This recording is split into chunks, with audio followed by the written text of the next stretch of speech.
ठरलं तर मग या मालिकेच्या 4 मेच्या जबरदस्त भागामध्ये अखेर अर्जुनने महिपत आणि प्रिया या दोघांना एकत्रितपणे पकडलेलं आहे आणि सगळ्यांच्या समोर तिचे डिटेल्स दाखवलेले आहेत। महिपत आणि प्रिया हे दोघं जण एकाच ठिकाणी होते आणि ते पण ॲडव्होकेट दामिनी देशमुख हिच्या इथे।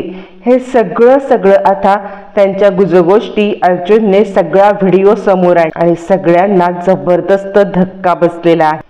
इकडे आता चैतन्य कॉफी घेऊन येतो आणि अर्जुन, हे बघ, तुला रोज कॉफी लागते की नाही? आज मी स्वतःच्या हाताने तुझ्यासाठी कॉफी घेऊन आलेलो आहे, गरमागरम कॉफी पी बरं। यावरती अर्जुन म्हणतो काय? आणि तो त्याला खून करत असतो की मला कॉफी नको। यावरती सायली चिडते आणि मिलॉर्ड, मी माझ्या बायकोच्या हातची फक्त कॉफी पितो, बाकी कोणाच्याही कॉफी हातची पित नाही। हे वाक्य बोलणारे अर्जुन सुभेदार ते हेच का? असं म्हणत आता इकडे सायली चांगलीच चिडते। त्यावरती अर्जुन म्हणतो नाही नाही, ही सगळी चुकी जी आहे ना ती तो त्या सुरेशची आहे। सुरेशने का ही कॉफी मला दिली पाठवून? यावरती आता इकडे सायली खूपच चिडलेली असताना अर्जुनला वाचवण्यासाठी इन्स्पेक्टर साहेब येतात आणि अर्जुन म्हणतो बरं झालं इन्स्पेक्टर साहेब तुम्ही आलात, तुमच्यामुळे आज माझी सुटका झाली। इन्स्पेक्टर साहेब म्हणतात अच्छा, म्हणजे इतके मोठे ॲडव्होकेट अर्जुन सुभेदार हे सुद्धा आपल्या बायकोला घाबरतात म्हणायचं तर। असं म्हटल्यावरती मग आता इकडे अर्जुन सांगतो मग बायकोला तर घाबरायलाच पाहिजे नाही का? म्हणजे या सगळ्यामध्ये आता बायकोला घाबरलंच पाहिजे। तुमच्यापेक्षा मोठी पोलीस माझी बायको आहे आणि या सगळ्यामध्ये आता माझी बायको मला ओरडली ना की मी घाबरतो। यावरती पोलीस म्हणतात ठीक आहे, तुम्ही या सगळ्यामध्ये मला कशासाठी बोलवलं ते सगळं डिस्कशन आपण करूया ना? अर्जुन म्हणतो हो, मला तुम्हाला त्या खुनाच्या रात्रीचं नक्की सगळं काय झालं हे डिटेलमध्ये विचारायचं आहे। इकडे तोपर्यंत आता विचारत असते दामिनी की बोल, त्या दिवशी नक्की काय झालं होतं? म्हणजे साक्षीच्या हातून आता झटापट चालू असताना पुढे काय घडलं? त्यावरती प्रिया सांगायला लागते तुम्ही साक्षीलाच का नाही हे सगळं विचारलं? हे मला का विचारताय? साक्षी पण त्यावेळेला तिकडे होतीच ना? हे वाक्य ऐकल्यावरती मग आता इकडे लगेचच दामिनी महिपतकडे पाहते आणि त्यानंतर ती सांगते ठीक आहे, तू नको सांगूस मला। आणि असं म्हणत ती एक कॉल करते, हां प्रिया मधुकर उर्फ प्रिया किल्लेदार सुभेदार, तिला ना अटकचं करा हे, म्हणजे एका रेव पार्टीमध्ये अडकली होती म्हणून आता तुम्ही तिला अटकचं हे करा। नाही चेहरा वगैरे झाकू नका, काहीही पूर्णपणे तिचा चेहरा दिसला पाहिजे, कारण काहीही झालं तरी सुद्धा रविराज किल्लेदारची मुलगी आहे ती। मीडियासमोर कळलं पाहिजे की रविराज किल्लेदारची मुलगी रेव पार्टीमध्ये अडकली। महिपतला तर कळतच नाही ही दामिनी देशमुख म्हणजे आपल्यापेक्षा सुद्धा डेंजर बाई निघालेली आहे। किती डेंजर बाई आहे ही तर आपल्याला सुद्धा आता बाप निघाले बाप। महिपत तर आता या सगळ्यामध्ये दामिनीच्या प्रेमातच जवळ पडलेला असतो। बरं, आता हे सगळं चालू असताना इकडे महिपत तिच्याकडे पाहत असतो आणि तो प्रियाला पाहत म्हणतो झालं, तू खपलीस आता। प्रिया म्हणते सॉरी, अहो मी कुठे म्हटले की मी तुम्हाला काहीही सांगणार नाही आहे म्हणून? मी या सगळ्यामध्ये तुम्हाला सगळं सांगतेय, तुम्ही काळजी करू नका। या सगळ्यामध्ये आता मी सांगते नक्की काय झालं होतं ते। असं म्हणत मग प्रिया सुरू करते, ही झटापट झाली आणि काही कळायच्या आत मला गोळी लागलेली होती। गोळी आता इकडे विलासच्या पोटात लागली, विलास हळूहळू खाली पडला, मी ते सगळं बघत होते, मधुभाऊ त्याच्या बाजूला उभे होते। तोपर्यंत इकडे आता अर्जुन सांगायला लागतो पोलिसांना की हे बघा, म्हणजे खून झाल्यानंतर तुम्ही जवळ आता म्हणजे विलासचा मेसेज गेल्यानंतर तुम्ही जवळ 1.5 तासांनी पोहोचलात। मग असं कसं? विलासने जर का तुम्हाला मेसेज केला होता तर या सगळ्यामध्ये आता तुम्ही हा मेसेज पाहिल्यावरती लगेच यायला नको होतं का? यावरती पोलीस म्हणतात नाही काहीतरी गल्लत होते, ही गोष्ट मात्र खरी। म्हणजे खरं आहे ना? तर या सगळ्यामध्ये आता तो मेसेज आल्यावरती आम्ही थोड्याफार अंतराने म्हणजे अर्ध्या तासामध्ये पोहोचलो असू। अर्जुन म्हणतो नाही काहीतरी गल्लत होते, ही गोष्ट मात्र खरी। यावरती इन्स्पेक्टर साहेब म्हणतात म्हणजे नक्की तुम्हाला काय विचारायचं आहे? यावरती अर्जुन म्हणतो नाही, म्हणजे त्या मेसेज नंतर तुम्ही जर का पोहोचलात तर मेसेज आधी आला होता, मग विलासचा खून व्हायच्या तुम्ही आधी पोहोचायला हवा होता। होतात ना, यावरती इन्स्पेक्टर साहेब सुद्धा कन्फ्यूज होतात. त्यानंतर मग आता ती सांगायला लागते कसा काय खून झाला आणि त्यानंतर मी साक्षीला तिकडून जायला सांगितलं. दामिनी म्हणते अच्छा, मग साक्षी तिकडून निघून गेल्यावरती पुढे काय घडलं यावरती प्रिया सांगते. त्यानंतर मग ताबडतोब मी सगळे आवराआवर करायला घेतली असं म्हणत प्रिया आता दामिनीला सांगायला लागते. त्यानंतर मी आता सगळे फिंगरप्रिंट मिटवण्याचा प्रयत्न केला. त्यानंतर मी आता मधुभाऊंच्या हाताचे फिंगरप्रिंट त्या रिव्हॉल्वरवरती आणले. ते आधीचे साक्षीचे फिंगरप्रिंट होते ते पूर्णपणे मी ठसे पुसून टाकले. ते फिंगरप्रिंट मधुभाऊंचे मी उमटवले. हे सगळं मधुभाऊंच्या हातामध्ये मी रिव्हॉल्वर दिली आणि तोपर्यंत हे सगळं केलं. त्यानंतर मग आता जितकं काही शक्य होईल फिंगरप्रिंट साक्षीचे मिटवणं तेवढं सगळं केलं. त्यानंतर मी रुमालाने विलासचा मोबाईल घेतला. विलासचा मोबाईल घेऊन त्याचा थंब दाखवून ते अनलॉक केलं आणि त्यानंतर त्याच्यावरून माझ्या जीवाला धोका आहे कारण तिजोरीत असलेले माझे पैसे ते मला परत करायला तयार नाही आहेत, मला मदत करा असा मी पोलिसांना मेसेज केला. यावरती अर्जुन तो मेसेज पाहतो आणि अर्जुन तो मेसेज पाहिल्यावरती म्हणतो इन्स्पेक्टर साहेब, जर का तुम्ही मेसेज आल्यानंतर पोहोचला होतात तर ही काहीतरी मिसकम्युनिकेशन होते. म्हणजे तसं बघायला गेलं ना तर तुम्ही मग आधी पोहोचायला हवा होतात. काय घडतंय एक्झॅक्टली आपल्याला मेसेजची वेळ पाहायला पाहिजे. इकडे तोपर्यंत दामिनी म्हणते अच्छा, म्हणजे तू विलासचा खून केल्यानंतर लगेचच पोलिसांना मेसेज केलास. यावरती प्रिया म्हणते नाही, मी लगेचच कसा काय मेसेज करू शकेन, मी लगेचच मेसेज केलाच नाही. हे सगळं आटपण्यामध्ये मला 1-1.25 तास तर गेला आणि त्यानंतर मग मी पोलिसांना मेसेज केला. हे ऐकल्यावरती दामिनीच्या पायाखालची जमीन हादरते. काय, तू विलासच्या खुनाच्या 1-1.5 तास नंतर मेसेज केलास? शिकरे. यावरती आता इकडे महिपत म्हणतो काय, हिने काय चुकी केली असं म्हणत तो परत फ्लॉवर पॉट उचलतो. यावरती दामिनी म्हणते काय मूर्खांचा बाजार आहे, तुम्ही अर्जुन सुभेदारला हलक्यामध्ये घेऊ नका. अर्जुन सुभेदार हा हलक्यात घेण्याची गोष्टच नाहीये. तुम्हाला समजते का, अर्जुनला कळालं नसेल का की खून झालाय त्यानंतर 1.5 तासांनी कोण मेसेज करतं का? खुनाचा हा सगळा जो काही हे असतो ना, म्हणजे मृत्यूची नोंद ही त्या फॉरेन्सिक रिपोर्टमध्ये होते आणि मेसेजची सुद्धा वेळ गेली असेल. नशीब आत्तापर्यंत अर्जुनच्या हे लक्षात नाही आले. प्रिया म्हणते हो, आत्तापर्यंत कोणत्याच हिअरिंगला अर्जुनने हे सगळं समोर काही मांडलेलंच नव्हतं. यावर दामिनी म्हणते तुम्ही अर्जुनला इतके हलक्यात जे काही घेताय ना ते अजिबात मला आवडलेलं नाहीये. शिकरे, ही केस तुमच्या हातून निघून जाईल. यानंतर मग आता ती सगळे रिपोर्ट पुन्हा एकदा चेक करायला लागते. ज्या वेळेला ती सगळे रिपोर्ट चेक करते त्यावेळेला ती आता सांगते नशीब, तुमच्या नशिबाने अजून तरी या रिपोर्टमध्ये कोणतीही नोंद झालेली, म्हणजे फक्त ह्याच्यामध्ये डेट टाइम दिलेला आहे. डेथ टाइम आहे 8:30 PM आणि त्याच्यामध्ये तुम्हाला फोन किती वाजता केला होता. नशीब अजून तरी याची काही नोंद याच्यात झालेली नाहीये. तुमचं नशीब समजा, नाहीतर या सगळ्यामध्ये काही खरं नव्हतं असं म्हणत आता इकडे प्रिया सांगते पण मग आता काय. यावरती आता इकडे सांगायला लागते दामिनी, खरं सांगू का तर शिकरे, तुम्हाची ही ज्या काही साक्षीदार आहे ना ही म्हणजे सैतान आहे, सैतान. हजारो गुन्हेगार असे चळाचळा कापतात या सगळ्यामध्ये, पण या सगळ्यामध्ये ही आता इतकं धादांत खोटं बोलत चाललेली आहे ना की मला शंका येते की रविराज किल्लेदार, यावरती रविराज किल्लेदार हे तर एक प्रामाणिक वकील आणि या सगळ्यामध्ये आता त्यांची मुलगी ही असं काही करू शकते. नाही, मला तर या सगळ्यामध्ये खरंच काही विश्वासच बसत नाहीये. यावरती प्रिया म्हणते नाही, कसं आहे ना, मी या सगळ्यामध्ये ज्याच्या बाजूने असते ना त्याच्या बाजूने ठाम असते. यावरती मग आता इकडे सांगायला लागते लगेचच दामिनी, मला एक गोष्ट सांग की या सगळ्यामध्ये तू साक्षीची मदत का केलीस? म्हणजे तू त्या ठिकाणी खून झाला पळून जाऊ शकत होतीस ना, साक्षीची मदत करण्याचं कारण काय? त्यावरती महिपत म्हणतो मग मदत करायला नको का? माझी पोर आहे ती, माझ्या पोरीला सुटण्यासाठी मदत तर करायला पाहिजेच होती. तोपर्यंत अर्जुन आता सांगायला लागतो आपल्याला इन्स्पेक्टर साहेब ती मेसेजची वेळ मिळू शकेल का?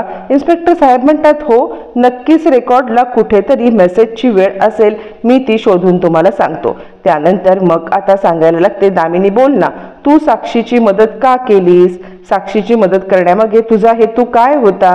यावरती मग आता प्रिया सांगायला लागते माझी मदत म्हणजे अण्णा सरांना जर का या सगळ्यामध्ये तो आश्रम मिळाला असता तर त्या आश्रमाला मला सुद्धा वाटा होता ना, असं म्हणत प्रिया या सगळ्यामध्ये आता आपल्या वाट्याबद्दल बोलत असते. तोपर्यंत आता इकडे अर्जुन सगळी थेरी काढतो. म्हणजे विलासचा मेसेज हा उशिरा नक्कीच केलेला असणार आहे. आधी विलासचा खून झाला आणि त्यानंतर विलासचा मेसेज गेल्यामुळे इन्स्पेक्टर साहेब तुम्ही अर्ध्या तासात निघालात, त्यामुळे आपल्याला एक्झॅक्ट मेसेजची वेळ समजली तर आणि तरच या सगळ्यामध्ये ज्या कोणी मेसेज केलाय किंवा ज्या कोणी हे सगळं कांड केलंय त्याचा आपल्याला ठामपणे पत्ता लागेल, असं म्हणत मग मात्र आता इकडे अर्जुनच्या डोक्यामध्ये चक्र चालू होतं. आणि त्याच वेळेला सायली सांगायला लागते, म्हणजे मेसेज विलासने केलाच नव्हता, मेसेज दुसरं कोणीतरी केला होता, म्हणजे प्रिया. यावरती अर्जुन म्हणतो, एक्झॅक्टली मला सुद्धा हेच वाटतंय, पण आपल्याकडे दुसरा कोणता पुरावा असा नाहीये. पुरावा असल्याशिवाय आपण आता सांगू शकत नाही की मेसेज कोणी केला होता ते. तोपर्यंत मग आता ती सांगते, हो अण्णा सरांना जर का या सगळ्यामध्ये आता ती जमीन मिळाली असती तर अण्णा सरांचा वाटा होता ना, तो वाटा मला सुद्धा मिळणार होता. यावरती मग आता दामिनी म्हणते, अच्छा म्हणजे अण्णा सरांचा वाटा मिळणार म्हणून तू हे सगळं केलंस, पण तेव्हा तुला माहित नव्हतं का की तू रविराज किल्लेदार यांची मुलगी आहेस ते? यावरती प्रिया म्हणते, नाही ना, मला खूप नंतर समजलं हे सगळं झाल्यानंतर की मी रविराज किल्लेदारची मुलगी तन्वी किल्लेदार हे आहे. यावरती मग आता दामिनी सांगते, अच्छा मग हे समजल्यावरती तरी तू का नाही या सगळ्यामध्ये तुझ्या वडिलांना सांगितलंस, कारण ते तर इतके निष्णात वकील आणि त्यांनी पकडलं नाही तुला? यावरती ती सांगते, नाही त्यांनी मला पकडलं नाही, कारण त्यांचं माझ्यावरती इतकं नितांत प्रेम आहे ना की ते मला पकडूच शकले नाहीत. यावरती मग आता दामिनी सांगते, याच्यानंतर पुढे काय घडलं? त्यावरती ती सांगते, काही नाही, सिनेमावरून येईपर्यंत मी या लोकांना बरोबर अडकवून ठेवलं होतं, म्हणजे सिनेमावरून येईपर्यंत हे सगळं उरकलं. एक्झॅक्टली 1 ते 1.5 तासाचा त्याच्यामध्ये वेळ गेला असेल. हे लोक सिनेमावरून आले, सिनेमावरून आल्यानंतर त्यानंतर मग आता या लोकांच्या समोर पोलीस आले, पोलिसांना मी सगळं स्टेटमेंट दिलं की हे सगळं मधुभाऊंनी केलं, जशी स्टोरी रचली होती तसं सगळं स्टेटमेंट दिलं. यावरती मग आता इकडे दामिनी म्हणायला लागते, खरंच 100 सैतान मेले असतील ना त्याच वेळेला तुझा जन्म झाला असेल प्रिया मधुकर. तुझं जितकं कौतुक करावं ना तितकं कमी आहे. अण्णा सर, तुम्हाला हा साक्षीदार मिळालाय ना, हा साक्षीदार तुम्हाला नशिबानेच मिळालाय. भले भले चळाचळा कापतात या सगळ्यामध्ये, पण ही मुलगी धादांत खोटं बोलत चाललेली आहे, धादांत खोटं बोलती आहे. यावरती आता इकडे ती सांगायला लागते, अच्छा मग तुला नंतर समजल्यावरती तू इकडे आता रविराज किल्लेदार यांना का नाही सांगितलंस की या सगळ्यामध्ये आता हे सगळं असं घडलंय आणि त्यानंतर तू या सगळ्यामध्ये खोटी साक्ष दिलेस? त्याने तुला तेव्हाच वाचवलं असतं. तुझी साक्ष हे करून, माफीचा साक्षीदार तुला करून यांना जेल केली असती साक्षीला. महिपत म्हणतो, काय बोलताय तुम्ही? यावरती दामिनी म्हणते, शिकरे शांत बसा, मला माझ्या पद्धतीने चौकशी करू द्या. आणि त्यावरती प्रिया म्हणते, नाही बाबांना जर का हे सांगितलं असतं तर त्यांचा माझ्यावरचा विश्वास कमी झाला असता ना, आणि मी माझ्या बाबांवरती नितांत प्रेम करते. मला या सगळ्यामध्ये आता माझ्या बाबांचा विश्वास गमावू द्यायचा नव्हता आणि म्हणून या सगळ्यामध्ये मी काही बोलले नाही. यावरती दामिनी म्हणते, पण मी खरं सांगू का, तर तू जी इतकी खोटं बोलण्यामध्ये पटाईत आहेस ना, 100 गुन्हेगारांना तुझे काही खोटं बोलण्यामध्ये हे मागे टाकशील ना, तर रविराज किल्लेदार हे तर एक प्रामाणिक वकील आहेत. मग ते प्रामाणिक वकिलांची तू मुलगी तरी खरी आहेस ना? दामिनीने एका झटक्यात प्रियाला पकडलेली असते. दामिनीला संशय आलेलाच असतो की प्रिया ही रविराजांची मुळातच मुलगी नाहीये आणि त्यामुळे दामिनी या सगळ्यामध्ये तिला आता चांगलीच फटकारते. त्यावरती ती सांगते, नाही असं काही नाहीये, मी त्यांचीच मुलगी आहे. यावरती दामिनी म्हणते, कसा काय विश्वास ठेवायचा? यावरती प्रिया म्हणते, नाही त्यांनी सगळी शहानिशा करून घेतली होती. इतकंच काय, तर त्यांनी या सगळ्यामध्ये DNA टेस्ट सुद्धा केली होती. यावरती मग आता दामिनी सांगते, बरोबर आहे, रविराज किल्लेदार हे निष्णात वकील आहेत आणि ते कोणतेही टेस्ट केल्याशिवाय किंवा पुराव्याशिवाय आपल्या मुलीची तरी निवड करणार नाहीत, हे मात्र नक्की. प्रिया म्हणते, हो DNA टेस्ट केली होती आणि त्यानंतरच मी त्यांची मुलगी सिद्ध झाली. आता ही गोष्ट मात्र दामिनीपासून महिपत सुद्धा लपवतो आणि प्रिया पण लपवते की ही खोटी तन्वी आहे. हे सत्य लपवल्यामुळे मग आता दामिनीच्या हातातून महत्वाचा एक पुरावा निसटत जाणार असतो, याची या दोघांना कल्पना नसते. हे सत्य लपवल्यामुळे किती मोठा गोंधळ होणार असतो ते. मग प्रिया सांगते, मी येऊ का? यावरती मग आता दामिनी म्हणते, हे बघ आत्ता तर जा, पण ज्या वेळेला मी तुला बोलवेन ना त्या वेळेला इथे तू हजर असली पाहिजेस, असं म्हणत दामिनी प्रियाला चांगला झटका देते. प्रिया सांगते, हो तुम्ही जेव्हा बोलवाल ना तेव्हा मी नक्की येईन. यावर महिपत म्हणतो, येईल काय, हिचा बाप पण येईल. यावरती दामिनी चिडते आणि शिकरे मी बोलतीये ना. प्रिया सांगते, तुम्ही फक्त मला मेसेज करा, मी ताबडतोब धावत पळत तुमच्याकडे येईन, आत्ता मी निघू का, असं म्हणत प्रिया धावत पळत दामिनीच्या इकडून निघून जाते.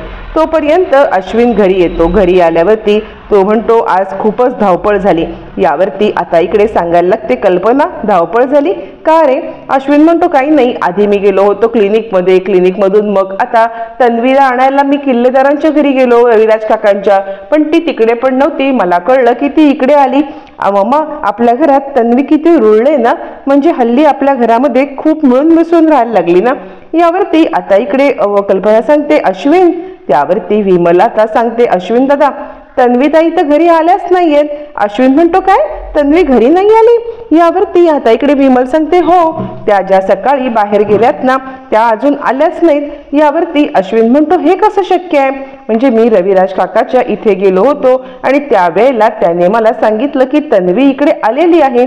यावरती मग आता कल्पना सांगते, नाही रे, पण तिने तुला मेसेज तरी करायला पाहिजे होता, तिने तुला सांगायला पाहिजे होतं ना की नक्की काय झालंय, की ती आता इकडे का नाही आलेली आहे, हे तिने तुला का नाही सांगितलं.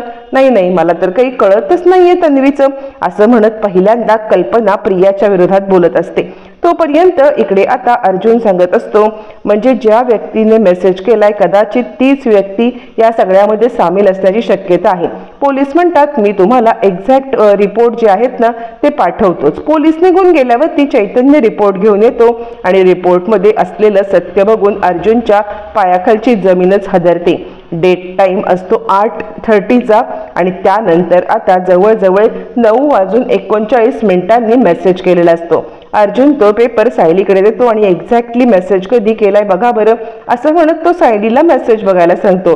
सायली मेसेज बघते आणि अर्जुन सर हे काय, म्हणजे आता या सगळ्यामध्ये आता खुनाच्या नंतर जवळजवळ 1 ते 1 तास 10 मिनिटांनी मेसेज केलाय.